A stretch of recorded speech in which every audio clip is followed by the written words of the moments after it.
আমি তনুশ্রী আমার রান্নাঘরে প্রতিদিনের মতন আবার একটা রেসিপি নিয়ে আসার জন্য সবাইকে জানাই স্বাগত ফ্রেন্ডস। আজকের রেসিপিটা হচ্ছে চটজলদি চিলি চিকেন। আপনারা কেমন আছেন ফ্রেন্ডস? আশা করি আপনারা ভালো আছেন। আপনাদের ভালোবাসায় আমিও ভালো আছি। রেসিপিটা তৈরি করতে কী কী লাগছে দেখুন ফ্রেন্ডস। মশলার থালিতে আছে 2 রকম পেঁয়াজ কেটে রেখেছি। এক রকম হচ্ছে পেঁয়াজ কুচিয়েছি, আর একটা একটু বড় করে পেঁয়াজ কেটেছি। রসুন বাটা, টমেটো, নুন, তেল, টমেটো সস। এখানে গামলার মধ্যে ছোট ছোট করে মাংস বাজার থেকে কেটেই নিয়ে এসেছে চিলি চিকেনের মতন করে। তার মধ্যে আমি পেঁয়াজ দিয়ে দিয়েছি, হলুদ দিয়ে দিয়েছি, লঙ্কার গুঁড়ো দিয়ে দিয়েছি, কাঁচা লঙ্কা বাটা দিয়েছি একটুখানি, আর সরষের তেল, সাথে আছে নুন। এটাকে একটুখানি ভালো করে মেখে নেব।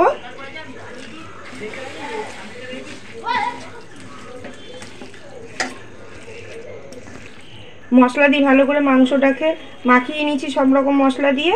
এর মধ্যে আদা বাটাও দিয়েছিলাম ফ্রেন্ডস।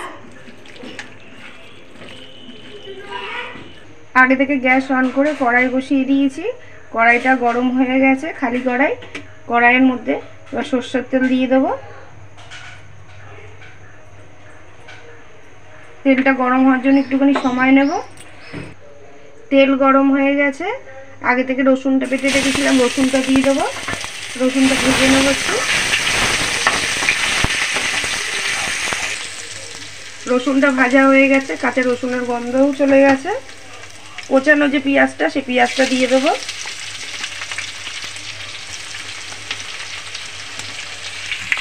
একটু নুন দিয়ে দেবো।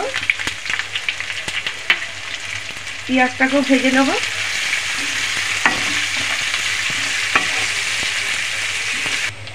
পেঁয়াজটা লাল করে ভাজা হয়ে গেছে রসুনের সাথে।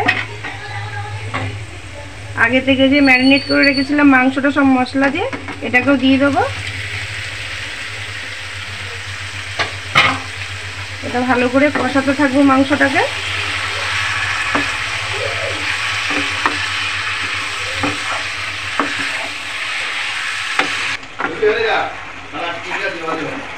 মাংস কষাতে কষাতে আগে থেকে যে বড় বড় একটু পেঁয়াজগুলো কেটে রেখেছিলাম, এই পেঁয়াজগুলো এবার দিয়ে দেবো। টমেটোটাও দিয়ে দেবো, দিয়ে ফের কষাতে থাকবো।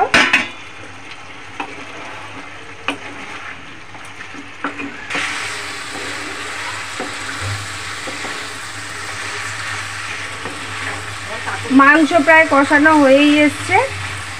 কষাতে কষাতে মাংস সেদ্ধ হয়ে এসছে দেখুন। গোলমরিচের গুঁড়ো দিয়ে দেবো, বেশ অনেকটা পরিমাণই দিচ্ছি।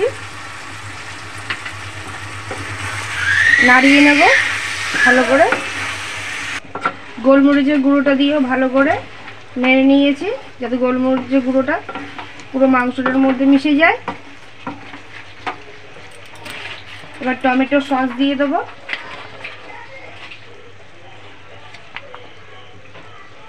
টমেটো সসটা একটু বেশি করে পরিমাণে দেবো, যাতে মিষ্টি মিষ্টি ঝাল ঝাল হয়।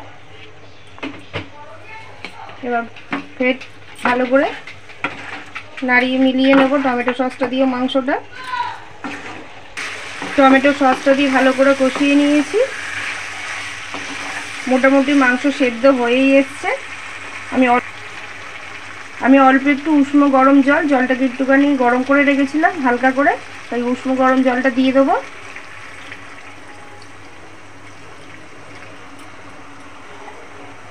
একটু নাড়িয়ে নেব।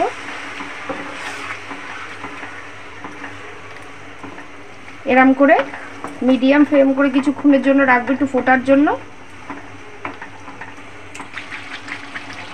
মোটামুটি তৈরি হয়ে গেছে চটজলদি চিলি চিকেন ফ্রেন্ডস।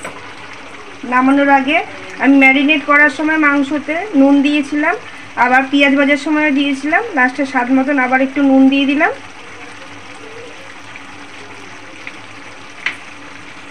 নুনের সাথে অল্প একটু চিনি দিয়ে দিলাম।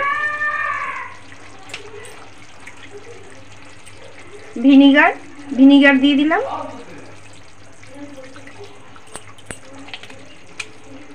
একটু নাড়িয়ে নেব।